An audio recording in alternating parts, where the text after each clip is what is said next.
कई जगह पर कारकामशा को मैरिज और बच्चों से जोड़कर देखा गया है। मेलबर्न स्ट्रिंग्स का उन्होंने लिखा है कि ऋषभ लगन की कुंडली हम देख रहे थे, उसमें चार्ट में तो 7th हाउस मूड ग्रह मार्स एंड सैटर्न दोनों का एस्पेक्ट। उसका प्रभाव होना चाहिए। आपको क्या लगता है, कैसे इसको लगाएं? जय श्री राम। दोस्तों, संतान हमारी ज़िंदगी में क्या महत्ता रखती है, ये बात किसी से छुपी नहीं है। जीवन में बाकी सारे रिश्ते नो डाउट इम्पॉर्टेंट है, लेकिन जो रिश्ता माँ बेटे या पिता पुत्र या पिता पुत्री का होता है, वो बाकी सब रिश्तों पर भारी पड़ता है। यहाँ तक देखने को आता है कि अगर हमें कोई पीड़ा सहने को मिले, हमारे जीवन में कोई कष्ट आए, तो वो तो फिर भी कष्ट सह लिया जाता है, लेकिन जब कष्ट संतान पर आए तो वो पीड़ा असहनीय हो जाती है।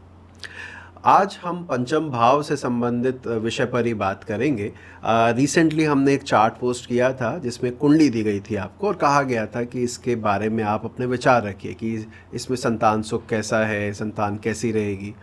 उस पर जैसा कि अपेक्षा विधि बहुत सारे आंसर आए, और उन बहुत सारे आंसर्स में हमें जो कुछ चुनिंदा आंसर ऐसे लगे जिनमें बहुत अच्छा कुछ सीखने को मिल सकता है, वो हम आपके सामने रखेंगे।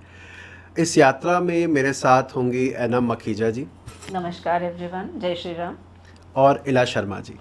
नमस्कार एवरीवन। नमस्कार सर, जय श्री राम।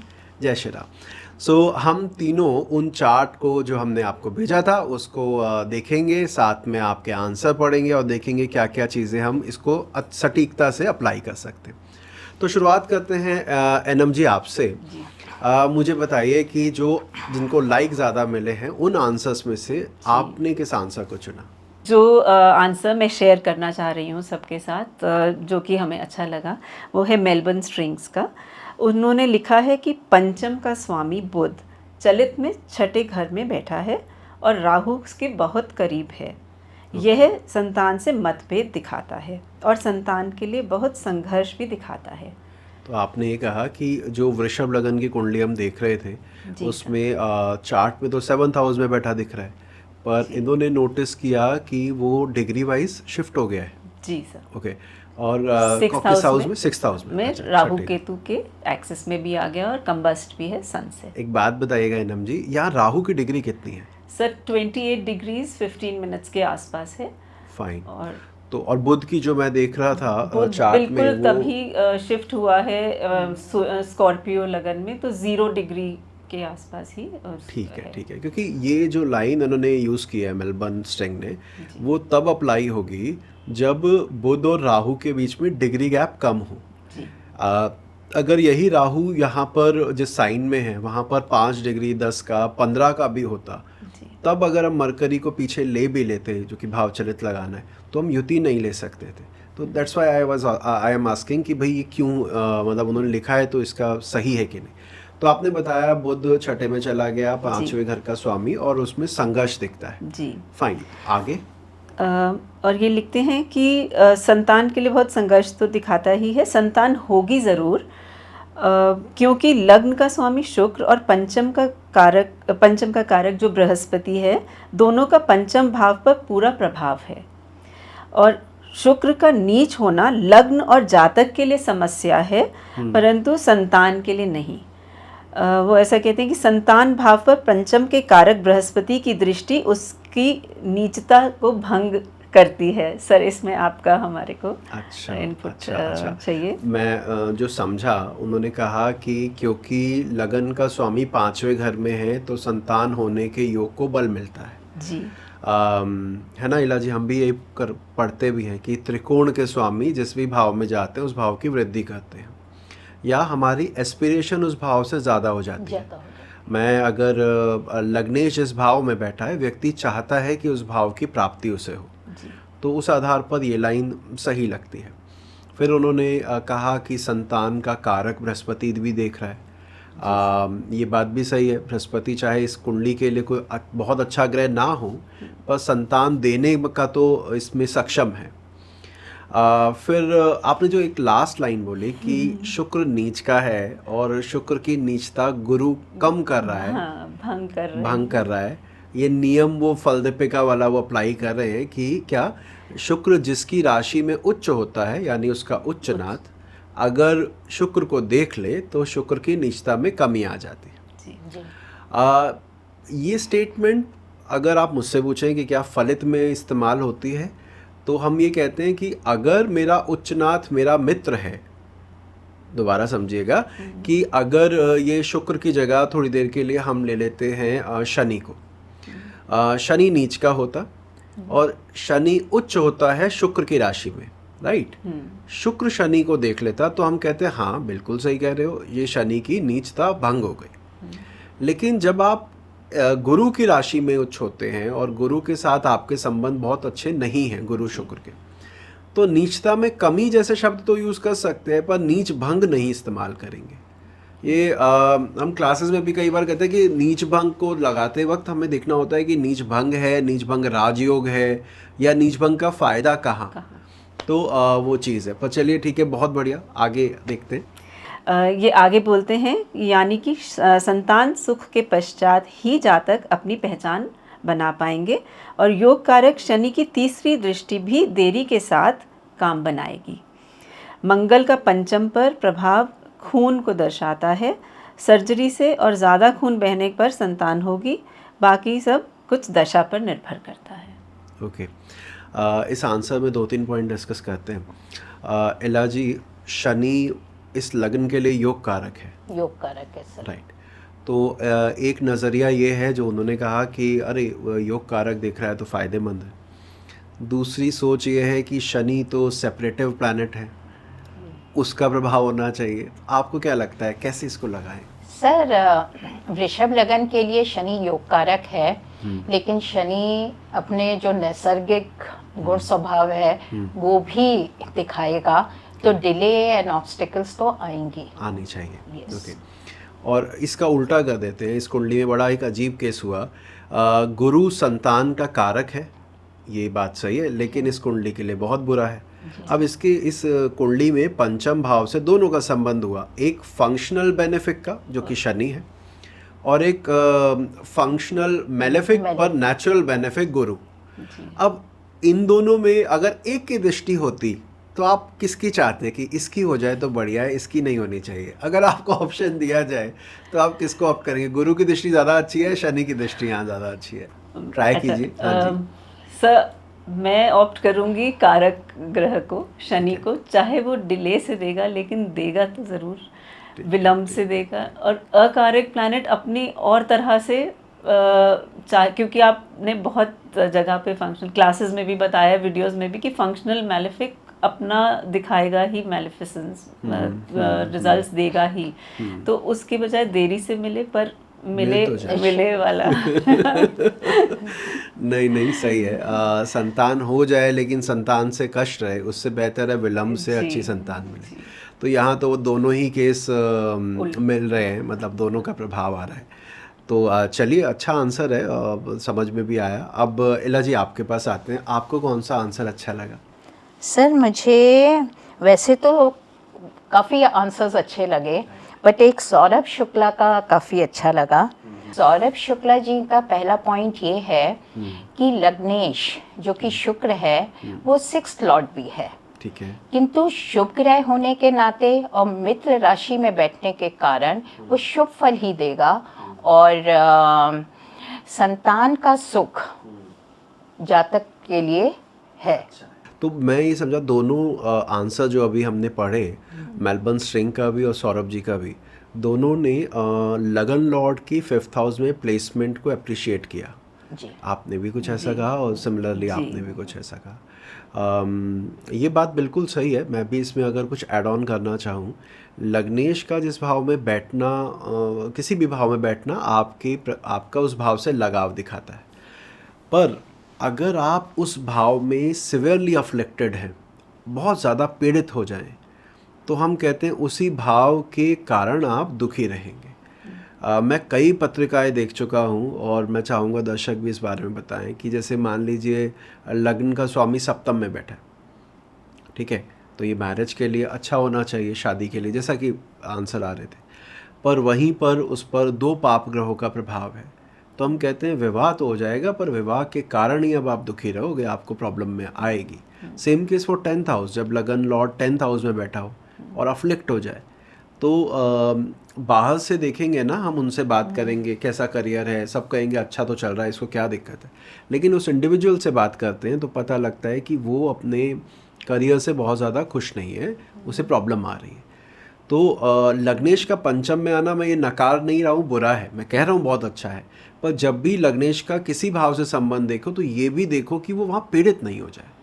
ठीक है, यहाँ पर तो मिक्स है, तो हम उस बारे में अभी आएंगे कि एक्चुअली हुआ क्या, लेकिन ये चीज़ ज़रूर चेक करनी चाहिए। प्लीज़ आगे आप बताएं। तो सर इन्होंने यही पॉइंट अपने बात बोली है सेकंड पॉइंट में कि एक तो नैसर्गिक शुभ ग्रह जुपिटर का भी एस्पेक्ट है, और फिर नैसर्गिक क्रूर ग्रह मार्स एंड सैटर्न दोनों का एस्पेक्ट है। फिर उन्होंने भावत भावम से देखें तो पंचम से पंचम नवम हुआ, हाँ जी, और सैटर्न का उस पर भी प्रभाव है। और अगर हम जुपिटर से पंचम देखें तो वहाँ सैटर्न तो विराजित ही हैं, पर सैटर्न योग कारक हैं, इस बात को भी उन्होंने बैठे हैं। तो इनका मत है कि संतान विलंब से जरूर होगी लेकिन प्राप्त होने होगी। के योग है। अच्छा, बहुत अच्छा पॉइंट है। फिर सर इन्होंने लिखा है कि संतान भाव पर मंगल की दृष्टि है, और पंचम से पंचम अर्थात नवम पर भी मंगल की दृष्टि है, जिस कारण संतान ऑपरेशन के द्वारा होगी, ये भी दिखता है। और पंचमेश मंगल की राशि में भी गया है और अपने भाव से थर्ड गया है, मतलब संतान प्राप्ति में संघर्ष एफर्ट्स लगेंगे। और गुरु की नैसर्गिक शुभ दृष्टि होने के कारण संघर्ष के फलस्वरूप संतान प्राप्ति होगी। लास्ट लाइन प्लीज रिपीट करें कि गुरु की नैसर्गिक शुभ दृष्टि। अच्छा, ओके, फाइन, ग्रेट। सो बृहस्पति की दृष्टि पर ज़्यादा रिलाय कर रहे हैं और कह रहे हैं कि संतान प्राप्ति के लिए अच्छा है। चलिए, बहुत बढ़िया है। कुछ पॉइंट तो हमने इसमें डिस्कस कर ही लिए हैं, योग कारक और फंक्शनल मेलेफिक वाला।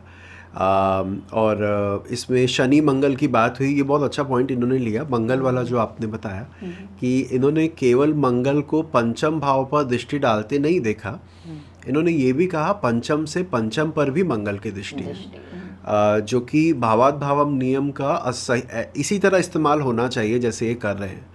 तो ये बात ठीक है कि मंगल की दृष्टि यहाँ पर कोई बहुत फेवरेबल नहीं है। और वृषभ लगन में मंगल स्वामी कहाँ का हो जाता है sir? 8th Lord and 12th Lord. 7th and 12th। Oh sorry, 7th and 12th। दोबारा बोल दीजिएगा। Sir 7th and 12th Lord, तो मारक भाव भी बन जाता है। मारक भाव, ठीक है, तो मारक भाव की 5वें घर पर दृष्टि, 5वें से 5वें पर दृष्टि, तो और वो भी बैठा भी जिस घर में है वो भी घर मारक कहलाता है। जी राइट। ये एक और इससे जुड़ा इम्पॉर्टेंट प्रिंसिपल मैं आपसे शेयर करूं, 7th लॉर्ड इन 2nd हाउस और 2nd लॉर्ड इन 7th हाउस, एक मारक भाव का स्वामी होकर दूसरे मारक भाव में जाना उसके मारकत्व को और बढ़ा देता है, इंटेंसिफाई कर देता है, प्रबल कर देता है। तो वो प्रबल करने के कारण इस मंगल की दृष्टि को नकारात्मक तो या चैलेंजिंग तो लेना ही चाहिए। बात बिल्कुल सही है। चलिए अब अगले आंसर पर चलते हैं, या अभी एक और सर पॉइंट? 2 पॉइंट और। अच्छा, और है बहुत लंबा आंसर है। एक मिनट। सर इन्होंने अगले पॉइंट में काल पुरुष की छठी राशि के बारे में लिखा है कि छठे पंचम भाव में काल पुरुष की छठी राशि कन्या स्थित है। बिल्कुल। फिर शुक्र कुंडली का लग्नेश होने के साथ छठे भाव का भी स्वामी है। हाँ जी। और काल पुरुष के नैसर्गिक 6th भाव की राशि पंचम में होने के कारण संतान पक्ष से अनबन रहेगी। ओके, चलिए फिर इसको अगर हम ऐसे समझे कि दुनिया में जितने वृषभ लगन के लोग होंगे उनकी कुंडली में काल पुरुष की छठी राशि पंचम में होगी, तो संतान में होने में बाधा या रोग या उसकी संभावना बढ़ जाती है, ऐसा कह सकते हैं शायद। वहीं दूसरी ओर अगर हम वृषभ राशि के नाम पर ही जाएं, वृषभ को जोड़ा जाता है वृष से, और वृष को जोड़ा जाता है जिसे हम सांड भी बोलते हैं आम भाषा में, या मेल खाओ आप बोल सकते हैं, उसको जोड़ा जाता है पोटेंसी से। और इनको तो संतान ना हो इसके लिए सोचना पड़ता है, संतान होने की पोटेंसी वृषभ में ज़्यादा होता है। वृषभ वृषण से बना है, वृषण से, जिसे टेस्टिस भी कहा जाता है, तो उस आधार पर ये दिखाता है कि ज़्यादा होना चाहिए। तो क्या ये स्टेटमेंट गलत है? पहले तो हम इस पर बात करते हैं कि काल पुरुष की छठी राशि का पंचम में जाना क्या हम इसे खराब लें? तो मेरा यहाँ पे सुझाव ये रहेगा कि ये तो भाई आप हर वृषभ लाभ वाले पर लगा दोगे तो फिर गड़बड़ हो जाएगी। आई नो कई जगह पर ऐसा कहीं लिखने या पढ़ने को मिल जाता है, कहीं लिखा हुआ ऐसा कि भाई काल छठी राशि जहाँ जाएगी उस घर में दिक्कत है। पर आप खुद सोचें अगर लॉजिकली, तो हर 12वें व्यक्ति को आप ये कह दोगे, हर वृषभ वाली कुंडली आती सबसे पहले ये बोलते बच्चे होने में दिक्कत है, पर ऐसा नहीं होता है ना। इनके पॉइंट को बल कहाँ से मिला? इन्होंने जब कहा ना कि कुंडली का छठे भाव का स्वामी भी छठी राशि में पंचम में बैठा है, अब मजा आ गया। अब ये लगता है कि ये अब इस वजन आ गया इस लाइन में, और हम कह सकते हैं कि हाँ इसको दिक्कत आने के योग बनते हैं, मेडिकल ट्रीटमेंट की संभावना बढ़ सकती है। और आ गया पता। और सर लास्ट पॉइंट इनका है कि पंचमेश जो बुध है वो अपने से तीसरे और दिग्बलहीन भी है, कंबस्टेड भी है, तो थोड़ा स्वास्थ्य को लेके संतान की चिंता का विषय है। कंबशन, दिग्बलहीनता, ये बहुत अच्छे पॉइंट है। बाई चांस जो मेलबर्न स्ट्रिंग ने पॉइंट रेज किया था सबसे पहला, उन्होंने उसको कहा था कि वो भाव चलित में छठे में चला गया। तो सिर्फ ये पराक्रम वाली लाइन के अलावा बाकी तो बहुत अच्छा लिखा है इन्होंने, कि वो 6th में गया तो और संघर्ष और बीमारी की संभावनाओं को बल मिलता है। चलिए खैर बहुत अच्छा आंसर था, मैं नाम भूल गया, क्या नाम बताया? सौरभ शुक्ला। सौरभ शुक्ला जी, चलो बहुत अच्छी बात है सौरभ। तो एनम जी, अब इला जी ने तो हमें आंसर पढ़ के बताया, बड़ा अच्छा। अब आप बताइए अगला आंसर किसका है? जी सर, अगला आंसर राजेश गुप्ता जी का है। उन्होंने काफ़ी विस्तृत रूप में अपना पूरा आंसर दिया है। उन्होंने पहले तो जातक या जातिका की जन्म तिथि स्थान सब निकाल के बताए हैं, और उसके बाद बोला है कि लग्न कुंडली का लग्नेश पंचम भाव में नीच राशि में स्थित होकर संतान कारक स्व राशि के वक्री गुरु जो कि लग्न की बराबर डिग्री पर स्थित हैं से लग्नेश शुक्र पंचम भाव व पंचमेश बुध को देख रहे हैं। तो इस आंसर में जो आपने मुझे बताया, उन्होंने गुरु की दृष्टि को 5th हाउस पर लिया, लग्नेश पर भी लिया, और उन्होंने ये भी हाईलाइट किया कि ये गुरु स्वराशि का बैठा है, और ये फिर बोलते हैं कि संतान जन्म अवश्य होगा। ओके, ये वाले रीजंस देखे उन्होंने। बहुत बढ़िया, बहुत बढ़िया। इसमें एक बात मुझे बताइएगा, गुरु की जो डिग्री थी वो लगभग 21 थी जी, और बुध की जो डिग्री है वो 0 है। तो यहाँ पर प्रैक्टिकली अगर मैं इसको अप्लाई करूँगा ना, तो मैं केवल इसमें बुध पर दृष्टि नहीं आ रही है, इस वाले पॉइंट को छोड़कर बाकी जो पॉइंट है बहुत अच्छा है। तो इन्होंने ये कहा कि पंचम पर दृष्टि है गुरु की, स्वराशि गुरु की, बहुत बढ़िया। आगे देखते हैं। आगे बोलते हैं कि लग्न से पंचम भाव पर दृष्टि है वक्री मंगल की, जो तीक्ष्ण नक्षत्र आर्द्रा में स्थित हैं, और दृष्टि है वक्री शनि की भी। तो मंगल व शनि पंचम भाव से क्रमशः तृतीयेश, अष्टमेश व शनि षष्ठेश है। ये वाला पॉइंट इन्होंने हाईलाइट करा। फिर उसके आगे लिखते हैं कि पंचमेश बुध शत्रु राशि में सूर्य से अस्त हैं, और चंद्र कुंडली से अगर हम देखें तो पंचम भाव राहु केतु की चपेट में है, वह पंचमेश शुक्र अपनी नीच राशि में चतुर्थ भाव जो चंद्र कुंडली से पंचम का व्यय भाव भी है उसमें स्थित होकर वक्री मंगल या वक्री शनि से पीड़ित है। पहले हम क्रूर नक्षत्र वाले पॉइंट को एक बार डिस्कस करते हैं। जी सर। अगर कोई ग्रह किसी भाव में बैठा हुआ है और किसी को देख रहा है, और अगर वो क्रूर नक्षत्र में है, तो नो डाउट हम ये कहते हैं कि उसके रिजल्ट ब्लंट होंगे, शार्प होंगे, अचानक से मिल जाएंगे, इस तरह का हमें देखने को मिलता है। तो ये बात तो सही है। लेकिन इस आंसर में अगर मंगल के आद्रा में होने को हाईलाइट करें, राजेश जी की आपने बताया, राजेश गुप्ता जी। हाँ, राजेश भाई, अगर यहाँ पर मंगल के आद्रा में होकर फलित करने की बात करें तो शनि का नक्षत्र भी देखना चाहिए, क्योंकि शनि भी तो इस कुंडली में देख रहा है पंचम भाव को। ठीक है, वो तो पुष्य में है, तो वो तो फिर नर्चरिंग करेगा, उसको तो हम उग्र नक्षत्र नहीं कहते। तो मैं ये कहूँगा कि इसमें सबसे ज़्यादा जब नक्षत्रों के आप गुणधर्म पर जा रहे हैं, तो जो पंचम में बैठा है उसके गुणधर्म को सबसे पहले देखो, जो कि हस्त में, जो हस्त में बैठा है। तो हस्त को हम उग्र नक्षत्र की श्रेणी से बाहर कर देते हैं। तो अगर वो कर देते हैं तो हम इसको नेगेटिव नहीं लेंगे। राजेश भाई की बात तब सही हो जाएगी जब दशा मंगल की हो, जब दशा मंगल की हो तब मंगल की उग्रता को हम हाईलाइट करेंगे। तो ये पॉइंट तो ये रहा उग्र नक्षत्र और क्रूर नक्षत्र का, बहुत अच्छा पॉइंट उन्होंने बताया है और इसको लगाते वक्त इस बात का हमें ध्यान रखना है। दूसरा, आपने एक और चीज़ हाईलाइट की जो मैंने इस आंसर में देखा, जो अभी तक आपने बताया, उन्होंने 5th हाउस को लग्न मानकर ग्रहों की स्थिति के बारे में चर्चा की। ये चर्चा बिल्कुल सही है। अगर हम संतान के जीवन में, मैं दोबारा दोहराऊंगा, संतान के जीवन में परेशानी या अच्छे वक्त को देख रहे हैं, ठीक है, अगर मुझे कितना संतान सुख है वो देखना है, तो मैं उसे लग्न से ही देखूंगा। जैसा कि इससे पहले 2 आंसर ने मेलबर्न स्ट्रीट और सौरभ शुक्ला ने किया कि भाई ये योग कारक शनि देख रहा है, ये गुरु देख रहा है, ये इस घर का स्वामी है। लेकिन अगर मुझसे कोई कहे कि ठीक है जी ये पत्रिका है, इसकी संतान के बारे में बताइए, उसके जीवन में क्या क्या घटित हो सकता है, तो फिर मैं चला जाऊंगा राजेश भाई के पास, मतलब राजेश जी से बात करेंगे कि अच्छा, ये उन्होंने लाइन लिखी जो मैं आपसे सुन रहा था कि शनि और मंगल की जो दृष्टि आ रही है इस कुंडली में, उन्होंने पंचम भाव को लगन मानकर ये देखा भाई 6ठे और 8वें का स्वामी, तो यानी बच्चों को अपने जीवन में संघर्ष करके उन्नति मिलेगी, सीधे सीधे रखा रखाया विद ईज काम नहीं होगा। तो they need to struggle a bit to attain good position. बहुत अच्छा पॉइंट है। उन्होंने इसमें शुक्र की भी लिखा क्या कि शुक्र भाग्येश होकर, अब मैं दोबारा दोहराता हूँ, अगर उन्होंने 6ठे 8वें के स्वामी को पकड़ा है पंचम भाव से, तो क्या 9वें शुक्र का लगन में होने को बोला है? ओके, लिखा नहीं होगा पर वो जानते हैं, उन्होंने देख लिया होगा।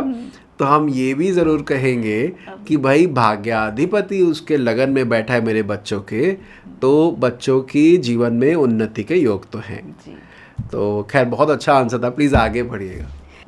सर आगे लिखते हैं ये कि संतान कारक गुरु से पंचम भाव अगर हम देखें तो वहाँ पर शनि द्वादेश होकर वक्री होकर स्थित हैं। ठीक है। फिर नवमांश कुंडली पे आ जाते हैं ये, तो नवमांश कुंडली पर पंचम भाव पर फिर से शनि से पीड़ा दिख रही है, और वो कह रहे हैं यहाँ पर शनि से फिर जो अष्टमेश है और पंचमेश मंगल 6ठे भाव से स्थित होकर राहु केतु की आगे फिर से चपेट में आ गए। ओके। तो विषय पर अगर हम वापस आए, उन्होंने कारकात भावम सिद्धांत को अप्लाई किया। उन्होंने कहा कि अगर संतान का विचार कर रहे हैं तो गुरु से पंचम क्यों नहीं देखें, और उन्होंने गुरु से पंचम भाव में शनि की पोजीशन देखी जी।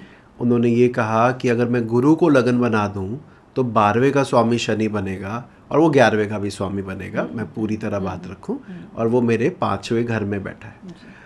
बहुत अच्छा पॉइंट है। फिर वो नवांश पर भी गए, जो मैं आपकी बात समझ रहा हूँ। मैं यहाँ पर उनके आंसर को पढ़ने के साथ साथ मुझे ये बताइएगा, जन्म कुंडली में मेरा पंचम अधिपति जो इस राशि में गया वो वृश्चिक थी, बुध जो है वृश्चिक राशि में था। अब अगर नवांश कुंडली में उसकी स्थिति पहले से बेहतर हुई हो तो मैं इसको शुभ लूँगा कि चलो कम से कम वहाँ तो वो पॉजिटिव फल देगा।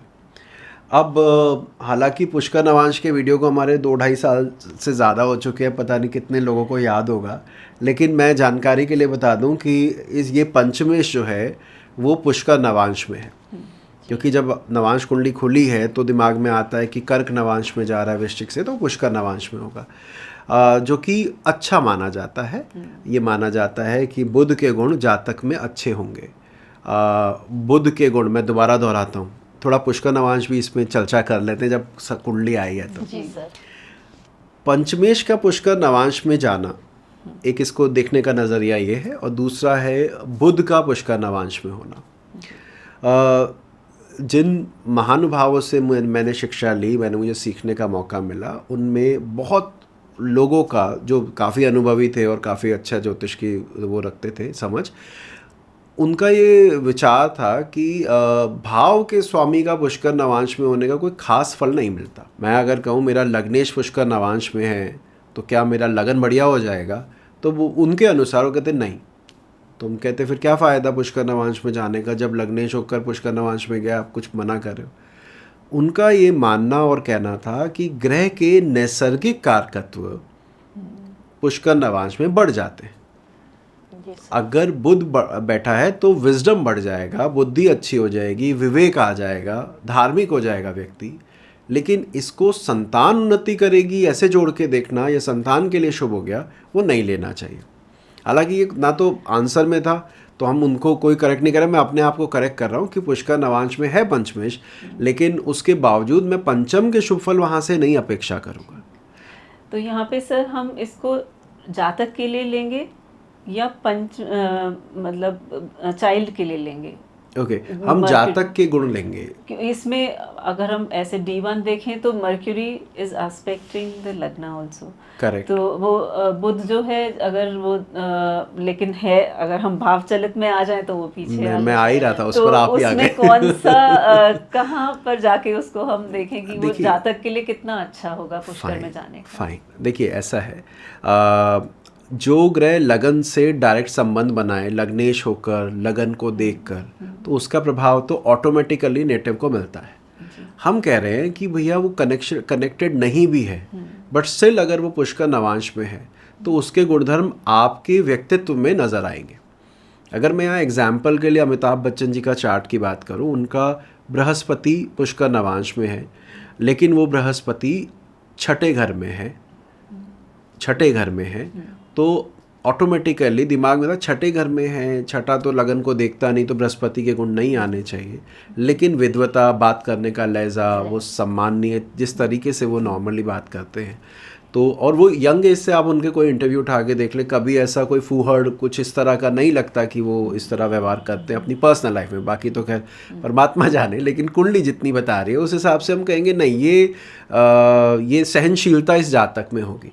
तो आपके सवाल का उत्तर ये है कि बुध अगर पुष्कर नवांश में है तो बुध जो चीज़ें इंडिकेट करता है वो जातक में आनी चाहिए। अच्छा खैर, एनीवे आप प्लीज़ आगे आंसर पढ़िएगा। हाँ जी, कुछ कहना चाह रहे हैं इला जी? सर मेरा इसी से जुड़ा हुआ क्वेश्चन है कि पंचमेश होकर तो क्या बच्चों के स्वभाव में भी हम ये बात कह सकते हैं एनालिटिकल स्किल्स होंगी? करेक्ट, इस पर आ जाते हैं। पंचमेश वृश्चिक राशि कर्क नवांश में गया है। दोबारा बोलता हूँ, इस पत्रिका में पंचमेश वृश्चिक राशि और कर्क नवांश में गया है। वृश्चिक और कर्क में क्या कॉमन पॉइंट है? वाटरी साइन, दोनों जलीय राशि है, इमोशनल साइन है। तो हम भावनात्मक या भावुक होने के जो स्वभाव है वो बच्चों के लिए वो वाला पक्ष रखेंगे, वहाँ हम पुष्कर नवांश वाला पक्ष नहीं रखेंगे। तो ये अंतर आ जाएगा। आगे बोलिए। आगे चलते हैं सर। इन्होंने पहले D1 करा, फिर उन्होंने कारक से देखा, उसके बाद उन्होंने चंद्रमा से भी देखा, D9 से भी देखा, अब वो D7 पे आके बोलते हैं सप्तमांश कुंडली में पंचम भाव से पंचमेश चंद्रमा शुक्र व मंगल से युति में है।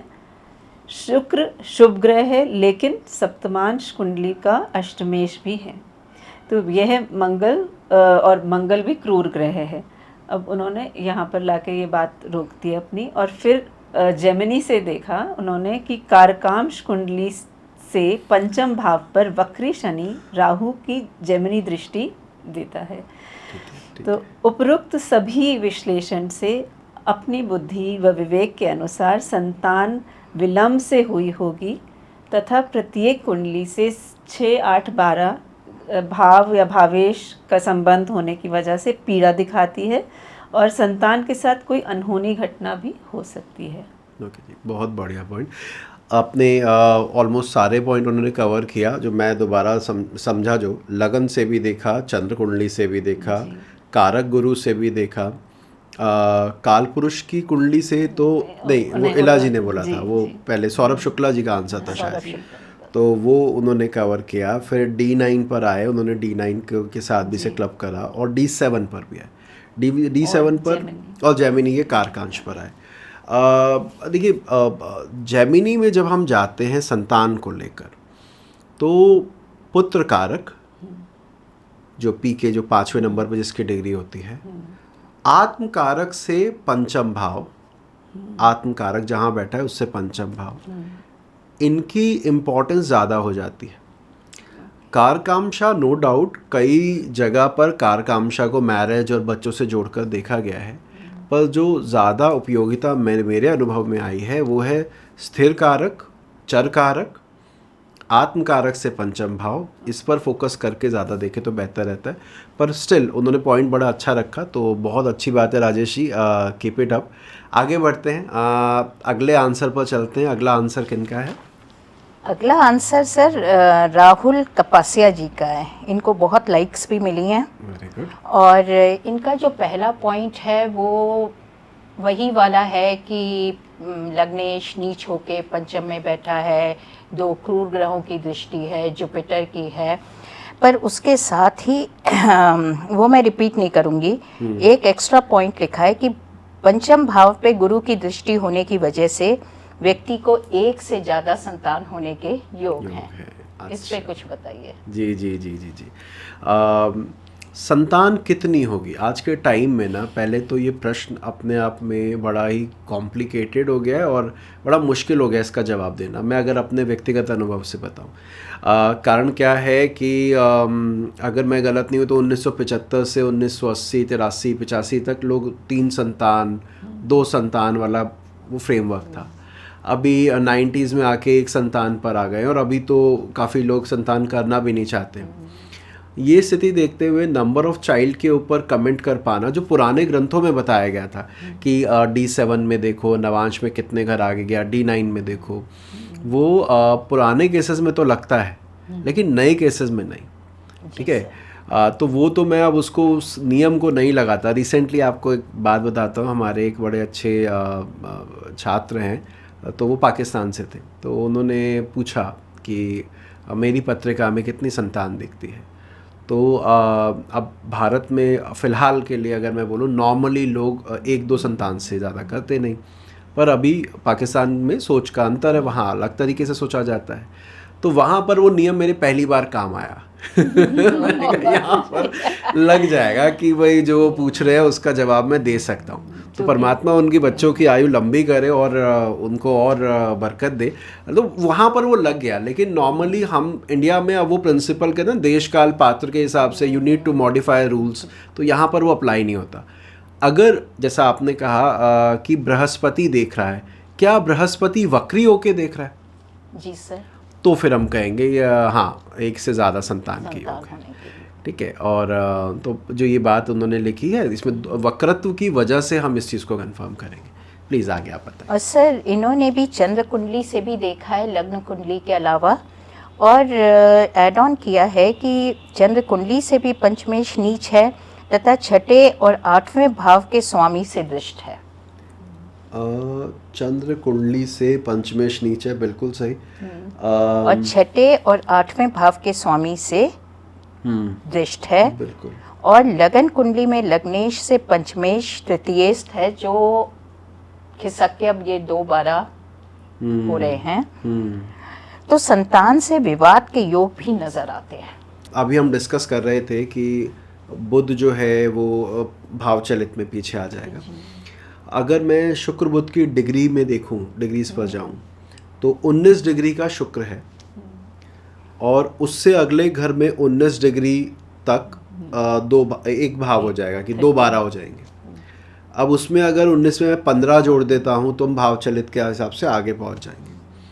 तो मैं यहाँ पर ये कहूँगा, yet they appear to be 212 from each other, अगर हम भाव चलित लगाए, पर फिर भी पंचम भाव में लग्नेश का होना, पंचम भाव में लग्नेश का होना, और दूसरा चंद्र कुंडली से पंचमेश का चौथे में आना, यानी मेरे मन में आना। दोबारा बोलता हूँ, चंद्र कुंडली को अगर हम लगन बना लें जैसा कि उन्होंने बनाया है, तो पंचम अधिपति तो मेरे चौथे में आके बैठा है और एक नैसर्गिक शुभ ग्रह होकर बैठा है। कोई क्रूर ग्रह तो नहीं है कि हम कहीं शनि आके चौथे बैठ गया, मंगल आके चौथे बैठ गया। इस स्थिति में हम ये जो कहते हैं ना अलगाव या डिटैचमेंट या विवाद की संभावनाओं को कम कर देते हैं कि नहीं, यहाँ पर वो योग नहीं दिखते। यहाँ संतान दूर जा सकती है, संतान दूर जा सकती है, लेकिन आपके साथ कम्युनिकेशन गैप होने के या मतलब बहुत गैप आने के योग यहाँ पर नहीं नजर आते। सर शायद इन्होंने छठे और 8वें भाव के स्वामी की दृष्टि की वजह से भी शायद ये बात कही। हाँ, बिल्कुल। अब यहाँ पर इलाजी ये चीज़ आ जाती है कि क्या ये छठे आठवें के स्वामी संतान होने में पीड़ा देंगे या संतान होने के बाद संतान से पीड़ा देंगे, ये निर्धारित करना बड़ा इम्पॉर्टेंट हो जाता है, नहीं कि भाई हम अगर कहें स्ट्रगल बच्चा लेट होगा, स्ट्रगल से होगा, और एकदम हम कहें नहीं अभी सब बच्चे बनेगी नहीं संतान से। अब मैं आऊँगा इसको डिफ्रेंशिएट कैसे करते हैं, चलो यहीं डिस्कस करते हैं। पंचमेश यहाँ पर जो बन रहा है वो थोड़ा अफ्लिक्टेड दिख रहा है, ज़्यादा अफ्लिक्टेड दिख रहा है, बल्कि मैं ज़्यादा बोलूँ तो आप जैसे बता रहे थे शुरुआत के किसी आंसर में कि बुध दिग्बलहीन है, कंबस्टेड है, राहु केतु एक्सिस में है, कुंडली के छठे में जा रहा है, तो ऐसे में होने में दिक्कत आ सकती है। अब यही अगर ये बुध बली होता और तब शनि मंगल की दृष्टि होती तो हम कहते संतान है और आपको दुखी कर रही है। बात समझ में आ रही है? संतान के अस्तित्व पर ही प्रश्न चिन्ह लगा दिया हमने, ये कह के कि अरे आपका तो पंचमे छठे में गया, राहु के साथ है, सूर्य से अस्त है, और क्या अच्छा लग रहा है, दिग्बल से हीन है। तो यहाँ पर तो उस अस्तित्व पे ही चिन्ह है कि भैया है भी बच्चे या नहीं।